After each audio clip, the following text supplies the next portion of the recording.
Husband wife का relationship in 4 गलतियों की वजह से हमेशा ख़राब होता है। सबसे पहली गलती तो ये कि जब पार्टनर दूसरे पार्टनर को स्टोन वॉल करना स्टार्ट करे, यानी साइलेंट ट्रीटमेंट दे। छोटी सी गलती हुई है तो उस पर भी साइलेंट ट्रीटमेंट देना स्टार्ट कर दे, बातचीत बंद कर दे।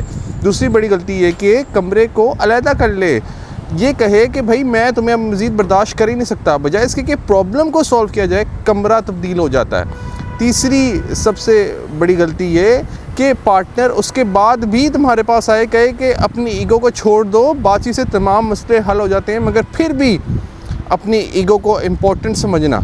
और चौथी बड़ी गलती ये कि ये पैटर्न बन जाए, ऐसा करने की आदत हो जाए, तो समझ लीजिए कि आपका रिलेशनशिप इस वक्त डेंजरस जोन में दाखिल हो चुका है। हमारे पास जो काउंसलिंग के लिए केसेस आते हैं उसमें बड़े ज़बरदस्त रिज़ल्ट्स हम देखते हैं जब ऐसे कपल्स की हम काउंसलिंग करते हैं, क्योंकि इसमें से एक पार्टनर डिसमिसिव अवॉइडेंट होता है अक्सर और दूसरा पार्टनर एंग्शियस अटैचमेंट स्टाइल रखता है।